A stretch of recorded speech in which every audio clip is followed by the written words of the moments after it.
Hello everyone, today we are going to learn about letter writing. ठीक, so आज हम जो है लेटर राइटिंग के बारे में पढ़ेंगे कि लेटर के कितने टाइप्स होते हैं, किस तरह से लेटर को लिखना होता है। So let's start our today's class. First देखते हैं टाइप्स ऑफ लेटर कि कितने टाइप्स के लेटर होते हैं। There are two types of letter. First होता है फॉर्मल लेटर एंड सेकेंड होता है इनफॉर्मल लेटर। अब हम देखते हैं फॉर्मल लेटर। फॉर्मल लेटर जो है किसी भी ऑर्गेनाइजेशन में जब भी ऑफिशियल वर्क होता है उसके लिए जो भी लेटर लिखा जाता है वो फॉर्मल लेटर कहलाएगा। ठीक है, अब ये जो लेटर है वो किसे लिखा जाता है। हम लेटर टू एडिटर, डायरेक्टर, किसी भी न्यूज़पेपर के एडिटर को जब हम लेटर लिखते हैं, या फिर लेटर टू कमिश्नर, यानी कि कोई भी लीगल मैटर होता है, लीगल अथॉरिटी जैसे कमिश्नर हो गए, पुलिस कमिश्नर जो होते हैं, उन्हें जब हम लेटर लिखते हैं वो भी फॉर्मल लेटर में आता है। एंड देन फिर जब हम हमारे स्कूल के प्रिंसिपल को लेटर लिखते हैं वो भी फॉर्मल लेटर में आएगा। Letter to government departments, higher authorities etcetera, मतलब जब भी कोई गवर्नमेंट डिपार्टमेंट को या फिर कोई हायर अथॉरिटीज़ को ऑफिशियल वर्क के लिए जब हम लेटर लिखते हैं तो वो क्या हो जाता है, फॉर्मल लेटर हो जाता है। ठीक है, ये सारे जो है फॉर्मल लेटर जो है इन लोगों को या फिर इन ऑर्गेनाइजेशन में या इन ऑफिशियल्स को हम लेटर लिखते हैं तो वो फॉर्मल लेटर कहलाएंगे। अब ये जो है वो क्यों लिखे जाते हैं, ये लिखे जाएंगे letter of inquiry. One more thing, ये जो फॉर्मल लेटर है हम उन्हें एक तरह से बिजनेस लेटर भी बोल सकते हैं। जब भी हम किसी भी बिज़नेस में या लाइक फॉर एग्ज़ाम्पल हम किसी भी शॉप में हमें कुछ परचेस करना है तो फर्स्ट हमें उसके लिए इंक्वायरी करना है तो हम लेटर ऑफ इंक्वायरी लिखेंगे। फिर जब हम उस प्रोडक्ट के लिए ऑर्डर प्लेस करेंगे तो ऑर्डर लेटर हो जाएगा वो। एंड देन फिर हमें कंप्लेंट लेटर भी होता है फॉर्मल लेटर में। जैसे मान लो हमारी जो सोसाइटी है उसमें एक कोई प्रॉब्लम है, फॉर एग्ज़ाम्पल नॉइज़ पॉल्यूशन हो रहा है काफ़ी, तो उसके लिए हम किसी भी अथॉरिटी को उसके रिगार्डिंग कंप्लेंट लेटर लिख सकते हैं। एंड देन फिर वहाँ अथॉरिटीज़ से उस कंसर्न डिपार्टमेंट से रिप्लाई आता है उस कंप्लेंट लेटर का, तो वो क्या हो जाएगा, reply to a letter of complaint हो जाएगा। अब जैसे कोई भी ऑर्गेनाइजेशन हो गया तो उसमें जब प्रमोशन लेटर होते हैं तो वो भी क्या हो जाएगी, फॉर्मल लेटर का ही एक फॉर्म होगा। ठीक है, ये सारे जितने भी फॉर्म्स यहाँ पर बताए गए हैं, टाइप्स बताए गए हैं, वो फॉर्मल लेटर के कहलाएंगे जब भी किसी ऑफिशियल वर्क के लिए किसी भी हायर अथॉरिटीज़ या किसी ऑर्गेनाइजेशन को लीगल मैटर के लिए या फिर इंटरनल या एक्सटर्नल जो भी मैटर्स होते हैं उनके लिए जब हम किसी भी ऑफिशियल्स को ये लेटर लिखते हैं तो वो क्या कहलाते हैं, वो फॉर्मल लेटर कहलाते हैं। ओके, नेक्स्ट होता है सेकेंड टाइप ऑफ लेटर, क्या है, इनफॉर्मल लेटर। जो इनफॉर्मल लेटर है वो यूज़ किया जाता है हम हमारे जब फ्रेंड्स, फैमिली, रिलेटिव्स को जब भी उनसे बातचीत, कम्युनिकेशन करने के लिए लेटर लिखते हैं तो वो हमारा इनफॉर्मल लेटर कहलाएगा। ठीक है, जो इनफॉर्मल लेटर है वो उसका जो फॉर्मेट है वो सिंपल सा होता है, वो हम बाद में डिस्कस करते हैं। फर्स्ट हम देखते हैं अब फॉर्मल लेटर का फॉर्मेट। ठीक है, कि हमें फॉर्मल लेटर किस तरह से लिखना है, किस तरह से वो ड्रॉ किया जाएगा।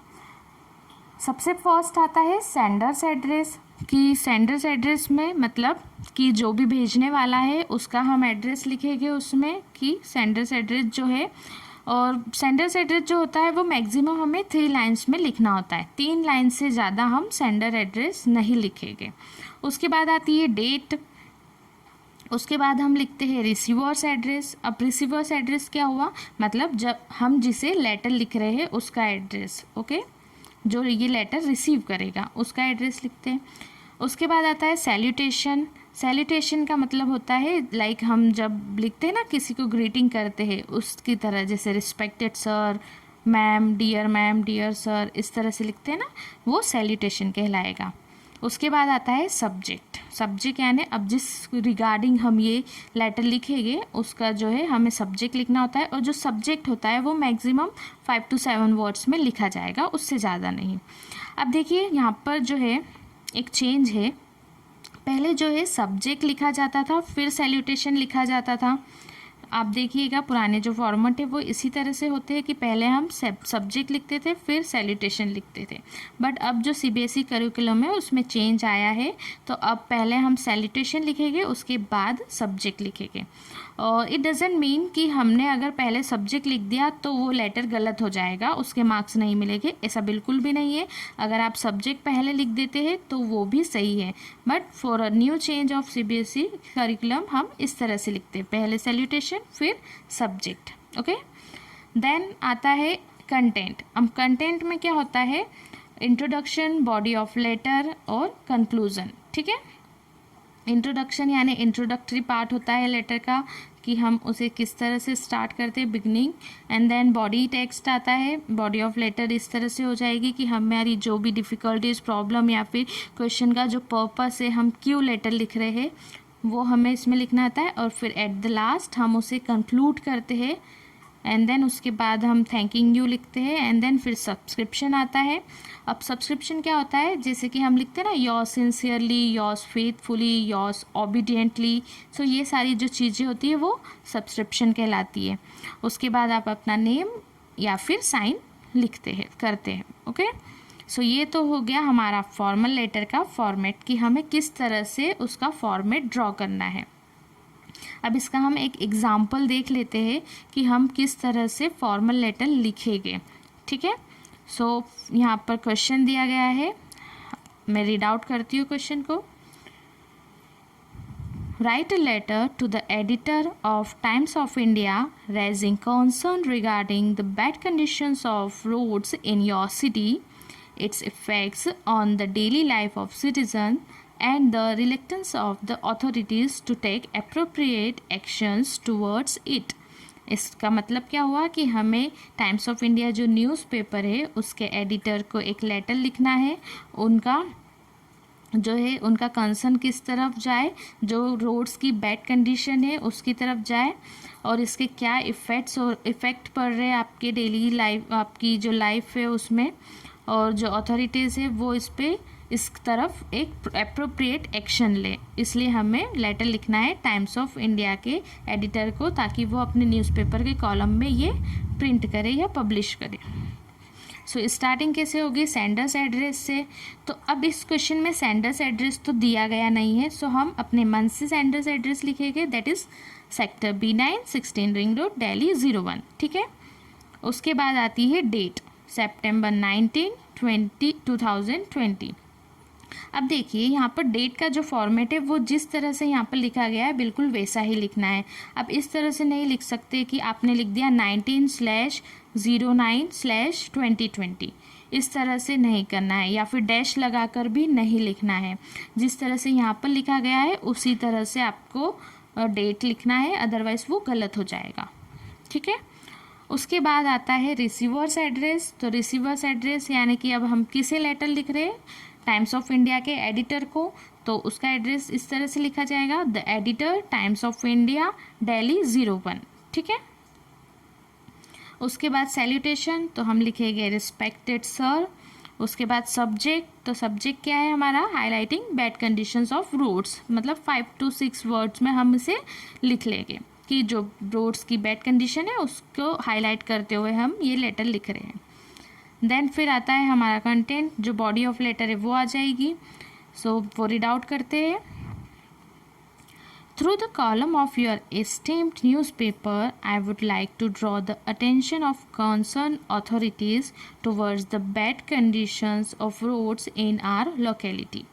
मतलब कि आपका जो इतना एस्टीम न्यूज़पेपर है उसके कॉलम के थ्रू जो कंसर्न अथॉरिटीज़ है उनका अटेंशन में जो हमारी रोड्स है, हमारी लोकेलिटी की जो रोड्स है उसकी बैड कंडीशन की तरफ लाना चाहता हूँ, इस तरह से वो लिखते हैं या बताते हैं। देन फिर वो बताते हैं जो हमारा बॉडी ऑफ लेटर होता है, जो बॉडी टेक्स्ट है लेटर का वो लिखेंगे, इसमें हम सारी डिफ़िकल्टीज प्रॉब्लम्स होती है वो बताते। ये मतलब ये जो है वो हम एक पैराग्राफ में भी लिख सकते हैं या 2 पैराग्राफ में भी, डिपेंड्स। ठीक है, so the condition of roads is deplorable with countless potholes making the purpose of the road failure. Moreover, the things get even worse during the rainy season when potholes are not visible. due to poor drainage system, and the area becomes heavily accident prone. The residents are facing a lot of inconvenience due to the road condition, as well as the gathered water also leads to the harmful diseases.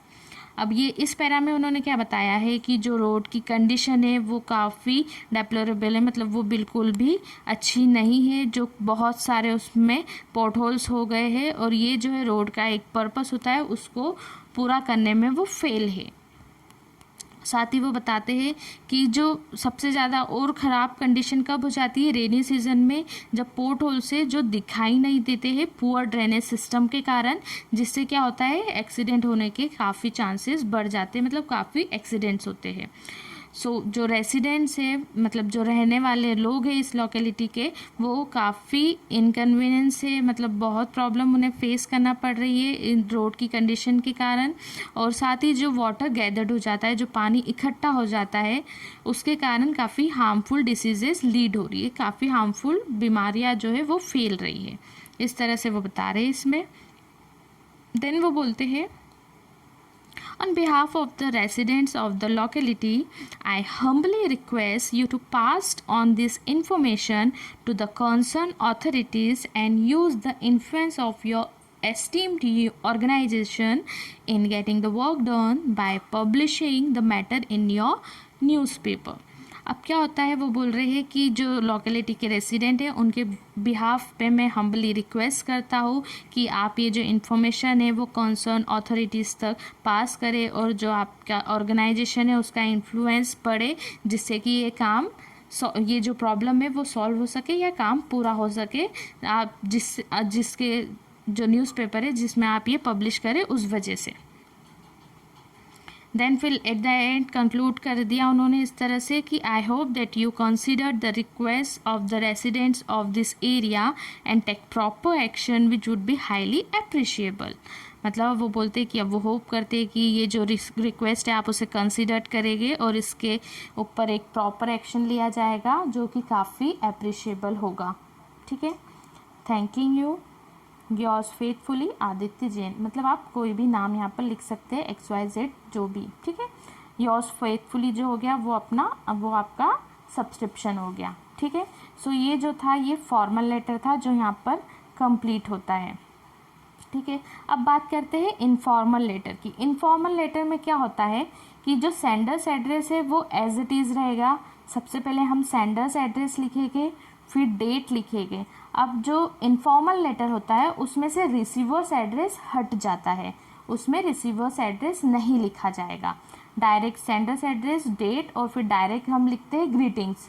अब greetings में हम informal letter जब हमारे friends और हमारे जो relatives होते हैं उनको लिखते हैं तो किस तरह से लिखेंगे, डियर फ्रेंड, फ्रेंड का नेम, या फिर डियर मॉम, डियर फादर, जिससे भी हम लेटर लिख रहे हैं उसको। देन फिर बॉडी ऑफ लेटर लिखते हैं, उसका स्टार्टिंग वेलबींग पूछते हुए कि किस तरह से आपकी हेल्थ है, इस तरह से हम उसकी स्टार्टिंग करते हैं, तो वो बॉडी ऑफ लेटर लिखी जाएगी। जिस तरह का भी आपको क्वेश्चन दिया गया हो, जिस भी रिगार्डिंग आपको क्वेश्चन हो, आप उसमें पूरा लिखेंगे। एंड देन फिर एट द एंड आप, अब उसमें थैंकिंग यू नहीं लिखा जाता है इनफॉर्मल लेटर में। इनफॉर्मल लेटर में क्या लिखा जाएगा, yours lovely, yours beloved, your loved one, इस तरह से हम इनफॉर्मल लेटर में लिखते हैं। एंड देन फिर आपका नेम। ठीक है, सो ये हो गया हमारा इनफॉर्मल लेटर भी और फॉर्मल लेटर भी। I hope you all got this for types of letter and letter writing. Thank you.